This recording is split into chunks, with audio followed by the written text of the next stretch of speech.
திருமிகு விஜயதாரணி. இங்க எஸ்ஐஆர் வரும்போதே பீகாரில் வந்து தமிழ்நாட்டிற்கு வரப்போகுதுன்னும் போதே நாங்கள் எச்சரித்தோம். அந்த எச்சரிக்கை தான் இன்றைக்கு நிதர்சனமாக இருக்கிறது. 1 கோடி வாக்காளர்கள் 6,41,00,000 வாக்காளர்கள் இருந்த நிலையில் இன்றைக்கு வரைவு பட்டியலில் 5,43,00,000 வாக்காளர்களாக குறைந்திருக்கிறார்கள். இதைத்தான் நாங்கள் எச்சரித்தோம், இது நடந்துருச்சு அப்படிங்கிறாங்க. இப்படி பார்க்க இல்லை, அது வந்து இறந்தவர்கள் வாக்கு 26 லட்சம் 27 லட்சம் கிட்ட இருக்கு. அது கன்ஃபார்மாக அது டெலீட் ஆக வேண்டிய டேட்டா ஆகிடும். 66 லட்சம் வந்து ஷிஃப்டட்ல சிலர் ஆப்சென்டியாக இருப்பாங்க. அவங்க வந்து மறுபடியும் ஃபார்ம் 6 கொடுக்கலாம் இன்க்ளூஷனுக்கு. அதுக்கு ஜனவரி 18 வரை டைம் இருக்கு, அது கொடுக்கலாம். அதுலேயே இன்க்ளூட் ஆகாதவங்க, ரெஸ்பாண்ட் பண்ணாதவங்க, பிஎல்ஓ ஃபார்ம் கொண்டு போய் கொடுத்த பிறகு ரிட்டர்ன் பண்ணாதவங்க, ரெஸ்பாண்ட் பண்ணாதவங்க எல்லாருமே இந்த ஃபார்ம் 6 கொடுத்து இப்போ ரெஸ்பாண்ட் பண்ணலாம். அதில் எவ்வளோ பேர் மீண்டும் உள்ளே வராங்கங்கிறத நம்ம இப்போ பார்க்கணும். இந்த 1 மாதத்தில் ஃபார்ம் 6 வந்து இன்க்ளூஷனு, ஃபார்ம் 6A வந்து ஓவர்சீஸில் யாராவது விட்டு போயிட்டாங்கன்னா அவங்க மீண்டும் ஃபார்ம் 6A மீண்டும் கொடுக்கலாம், இப்போ கொடுக்கலாம் திரும்ப. அதே மாதிரி ஃபார்ம் 7 வந்து டிலீஷன். இன்னுமே டிலீட் ஆகாத இருக்கிறவங்க சந்தேகப்படுற யாருனாலும் BLA 2க்கள் அந்த டீட்டெயில் எடுத்து BLOட்ட கொடுத்தாங்கன்னா மீண்டும் டிலீஷனுக்கு வாய்ப்பு இருக்கு. ஃபார்ம் 7 டிலீட் ஆகாத இருக்கிறவங்க, கட்டாயமா டிலீட் ஆக வேண்டிய இறந்தவர்கள் சில இன்க்ளூட் ஆகல, பெர்மனண்டா ஷிஃப்ட் ஆனவங்க ஆகல, அப்படிங்கிறப்ப ஃபார்ம் 7 இன்னுமே டிலீஷனுக்கு கொடுக்கலாம். அந்த ஃபார்ம் ஸ்டில் ஆப்ரேட்டிவ்ல தான் இருக்கு. அதே மாதிரி ஃபார்ம் 8 வந்து கரெக்ஷன். இப்போ மறுபடியும் இப்போ டிராஃப்ட் ரோல்ல ஏதாவது பேர்ல கரெக்ஷனு, அட்ரஸ்ல கரெக்ஷன் என்ன இருந்தாலும் ஃபார்ம் 8 மீண்டும் கொடுத்து கரெக்ஷன் கொடுக்கலாம் இந்த 1 மாசத்துல. சோ இவ்வளவுமே மீண்டும் 1 மாசம் எக்ஸசைஸ் ஃபுல்லா இது அவைலபிளா இருக்கு. இப்ப நீங்க பட்டியலிட்ட இந்த விஷயங்கள் எல்லாம் செய்வதற்கான போதிய கால அவகாசம் இந்த எஸ்ஐஆர் பணிகள் நடைபெறும் போது கொடுக்கல. ரொம்ப அவசர காலத்துல, ரொம்ப குறுகிய கால அவகாசத்துல அவசரமாக செய்யப்பட்ட ஒன்றுங்கிறது தான் எஸ்ஐஆர் எதிர்க்கக்கூடிய எல்லாருடைய குற்றச்சாட்டும். இவ்வளவு அவசரமா செய்ததுதான். ஏன்னா இந்த காலம்ங்கிறது தமிழ்நாட்டை பொறுத்த வரைக்கும் பருவமழை காலம். வெவ்வேறு பணிகள் காரணமாக மழை வெள்ளத்தில் பாதிக்கப்பட்ட மக்கள் இருக்காங்க, விவசாயிகள் இருக்காங்க, சென்னையிலிருந்து புலம்பெயர்ந்து வேற ஊர்களுக்கு போனவங்க இருக்காங்க. இவங்களுக்கான அந்த கால அவகாசம் இல்ல. அதுதான் இவ்வளவு சிக்கல். கால அவகாசம் இன்னும் 1 மாசம் நீட்டிச்சிருக்காங்கல்ல. இப்ப இந்த 1 மாசத்துல கொடுக்கலாம் இல்லையா? போன 1.5 மாசம் நீட்டிச்சு 1.5 மாசம் நீட்டிச்சாங்க, மறுபடியும் 1 மாசம் நீட்டிச்சிருக்காங்க. இப்பயே நம்ம கொடுத்து அதை சரி பண்ணலாம், எல்லாத்தையுமே கரெக்ட் பண்ணலாம். இந்த 1 மந்த் மறுபடியும் நீட்டிச்சிருக்காங்க. கால அவகாசம் 2.5 மாசம் 3 மாசம் ஆயிடுச்சு அறிவிச்சதுல இருந்து. தேர்தலுக்கு 100 நாட்கள் இருக்கும் போது இதை இவ்வளவு அவசர கதியில பண்ண வேண்டிய அவசியம் பண்ணாதானே? இந்த பாருங்க, 27 லட்சம் பேர் இறந்தவர்கள் நீக்கப்படாமே இருந்திருக்காங்க. அந்த 27 லட்சம் பேர்ல கள்ள ஓட்டு தானே போட்டுட்டு இருந்திருப்பாங்க. அதான் நடந்திருக்கும்.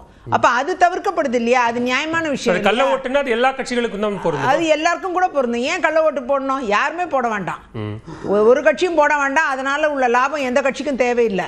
நேர்மையான வாக்காளர்கள் வாக்களிச்சா போறோம். அதே மாதிரி பெர்மனண்டா ஷிஃப்ட் ஆனவங்க 2 இடத்துல ஓட்டு இருக்கும். அந்த பெர்மனண்டா ஷிஃப்ட் ஆனவங்க 2 இடத்துல ஓட்ட ஒரு இடத்துல ஓட்டா மாறுது. இப்போ இந்த 66 லட்சத்துல பெர்மனண்டா ஷிஃப்ட் ஆனவங்க நிறைய பேர் இருப்பாங்க. அந்த ஷிஃப்டட் ஓட்டுல 2 ஓட்டு 3 ஓட்டு நிறைய ஓட்டு இருக்கிறவங்க எல்லாம் கூட இருக்காங்க இந்த 66 லட்சத்துல. அது எல்லாமே நீக்கப்பட்டு ஒரு ஓட்டா மாறும். அப்ப அது மாறி இருக்கும், ஆல்ரெடி மாறி இருக்கும். அதனால இந்த 66 லட்சத்துல ஷிஃப்டட் ஆப்சென்ட் மட்டும்தான். எதனால ஆப்சென்ட் ஆனாங்க அப்படிங்கிற ஒரு விஷயம் இருக்கு. அப்ப இது எஸ்எஸ்ஆரோ இந்த 1 மாசம் அவேலபிள். சரி, எஸ்ஐஆரோ அல்லது இதற்கு முன்னாடி குறைவான கால அவகாசம் இருக்கக்கூடிய நேரத்துல இதை செய்வதன் மூலமாக தமிழ்நாட்டில் கணிசமான வாக்காளர்களினுடைய எண்ணிக்கையை வாக்காளர்கள் இல்லாம செய்யணும் அப்படிங்கிறது தான் தேர்தல் ஆணையத்தினுடைய நோக்கம். அது மத்தியில் ஆளும் பாரதிய ஜனதா அரசோடு அவர்கள் இணைந்து செயல்படுகிறார்கள் குற்றச்சாட்டை இங்க இருக்க திமுக கூட்டணி முன்வைக்கிறது. அது தொடர்ந்து இந்த மாதிரி குற்றச்சாட்டு வச்சுட்டு தான் இருக்காங்க. அந்த குற்றச்சாட்டை பத்தி நம்ம கேர் பண்ண வேண்டிய அவசியம் இல்ல. எப்படி கேர் பண்ணாம எப்படி கேரே பண்ண வேண்டாம். எப்படி கேர் பண்ணாம? ஏன்னா இதுல வந்து நீக்கப்பட வேண்டியவர்கள்ங்கிற ஒரு கட்டாயம் இருக்கு. அந்த இறந்தவர்கள் வாக்கு நீக்கப்படாம ஏன் இவ்வளவு நாள், ஏன் 2000 இறந்தவர்களை விட்டுருவோம், நீக்கப்பட வேண்டியவர்கள் முடிவுக்கு எப்படி நீக்கப்பட வேண்டியவர்கள் நீங்க சொல்றதுனால அக்செப்ட் பண்ணிக்கிறேன். இப்ப முகவரி இடம்பெயர்ந்தவர்கள்னு ஒரு 66 லட்சம் பேர் இருக்காங்க. 97 லட்சத்துல 66 லட்சம் பேர் இடம்பெயர்ந்தவர்கள் அப்படின்னா அந்த இடம்பெயர்ந்தவர்களுக்கான கால அவகாசமே இல்லாம ரவிக்குமார் சொன்னது போல அவங்க எல்லாம் ஜெனியூன் ஓட்டர்ஸ் அப்படின்னா அவர்களுடைய வாக்குரிமை மறுக்கப்படுவது ஜனநாயகத்துக்கு முரணானது இந்த இல்லையா? ஒரு மாசம் மீண்டும் ஒரு மாசம் நீட்டிச்சிருக்காங்க. இந்த ஒரு மாசத்துல கூட பண்ணலாம். அதாவது பெர்மனன்ட்லி ஷிஃப்டட் வந்து நிறைய பேர் பாத்தீங்கன்னா திருமணமாகி போனவங்க, பர்மனண்டா வேற இடத்துக்கு இடம்பெயர்ந்து போனவங்க, அவங்க ஓட்டு எல்லாம் இப்ப நீங்க பாத்தீங்கன்னா என்னோட பூத்லயே ஒரு 3 பேர் ஒரு வீட்டுல 3 பேருக்குமே ஓட்டு இங்க கிடையாது. 3 பேருமே ஷிஃப்ட் ஆகி போயிடுறாங்க, பெர்மனண்டா போயிடுறாங்க. அதுக்கப்புறம் எல்லா அக்கம் பக்கத்துல எல்லாம் விசாரிச்சா அவங்க இடம்பெயர்ந்து போயே 12 வருஷம் ஆயிருக்கு. திரும்பி அவங்க வர்றதுக்கு வாய்ப்பு இருக்கானா? அவங்க திரும்பி வர வாய்ப்பே கிடையாது. அவங்க வீடே வித்துட்டு போயிருக்காங்க. அப்படிப்பட்ட நபர்கள்லாம் வாக்காளர் இதுல இருக்காங்க. அவங்க வேற இடத்துல இடம்பெயர்ந்து போய் அங்க கூட ஓட்டர் ரெஜிஸ்ட்ரேஷன் பண்ணியிருப்பாங்க அப்படின்னு அக்கம் பக்கத்தில் இருக்கவங்களாம் அவங்க போயே 12 வருஷம் ஆச்சு, வீடே வித்துட்டு போயிட்டாங்க, இப்ப புதுசா நாங்க வீடு வாங்கி வந்திருக்கோம் அப்படிலாம் சொல்ற. இதெல்லாம் பெர்மனன்ட்லி ஷிஃப்டட். நம்ம இந்த ஓவரால் நம்பர் வரதுக்கு முன்னாடி இல்ல, ஓவரால் நம்பர் வரதுக்கு முன்னாடி எல்லா மாவட்டங்களிலிருந்து மாவட்ட வாரியான டேட்டா வருது. அப்ப நீங்க சொல்றதன் அடிப்படையில பார்த்தா மாவட்டங்கள்ல அது இன்க்ரீஸ் ஆயிருக்கணும்ல, இல்ல மாவட்டங்கள்ல அது இன்க்ரீஸ் ஆயிருக்கணும்ல, மாவட்டங்கள்லயும் கணிசமா குறைஞ்சிருக்கு. அதாவது மாவட்டங்கள்லயும் அந்த மாதிரி இடம்பெயர்ந்தவர்கள் வாக்குகள் நீக்கப்படவே இல்லை. இந்த சுருக்க முறை நடந்துச்சு பாருங்க, சமரி ரிவிஷன், அதுல இதெல்லாம் நீக்கி இருக்கணும். இவங்க நீக்கவே இல்லை. தமிழ்நாடு கவர்மெண்ட் அப்ப நடத்தின சமரி ரிவிஷன் டைம்ல இவங்கன்னு சொல்றீங்களா? அது யாரு? தமிழ்நாடு கவர்மெண்டோட ஸ்டாஃப் வச்சு தான் நடத்துறாங்க சமரி ரிவிஷன். அந்த சமரி ரிவிஷன் தேர்தல் ஆணையம் தானே மேடம்? தேர்தல் ஆணையம். ஆனா இந்த மாதிரி பிஎல்ஓக்கள் போட்டு நடத்தல. அப்ப வந்து சமரி ரிவிஷன் ஜெனரலா ஏதாவது ஒரு அதிகாரி அமைச்சு ஜெனரலா கேட்டு அப்படியே ஃபில் அப் பண்ணிடுறாங்க. ஆனா இப்பதான் இன்டென்சிவா நடந்திருக்கு. இன்டென்சிவா நடந்ததால தான் இவ்வளத்தையும் நீக்க வேண்டிய ஒரு சூழ்நிலை வந்திருக்கு. காரணம் இது பல ஆண்டு காலமா ஷிஃப்டட் ஓட்டெல்லாம் திரும்ப திரும்ப கள்ள ஓட்டா மாறிட்டு இருந்திருக்கு. இந்த சூழ்நிலை வந்திருக்குன்னு ஒன்னு சொன்னீங்கல்ல, அது என்ன சூழ்நிலைங்கிறது தான் கேள்வி. இப்ப சொன்னீங்க இல்லையா, சூழ்நிலை வந்திருக்கு. 20 ஆண்டுக்கு ஒரு முறை இன்டென்சிவ் ரிவிஷன் நடத்தி ஆகணும். இந்தியால 1952ல இருந்து நடக்குது. எவ்ரி 20 இயர்ஸ் எஸ்ஐஆர் நடக்குது. அந்த 20 ஆண்டு காலம் 2005ல முடிஞ்சிருக்கு. இப்ப 2025ல நடத்தி இருக்காங்க.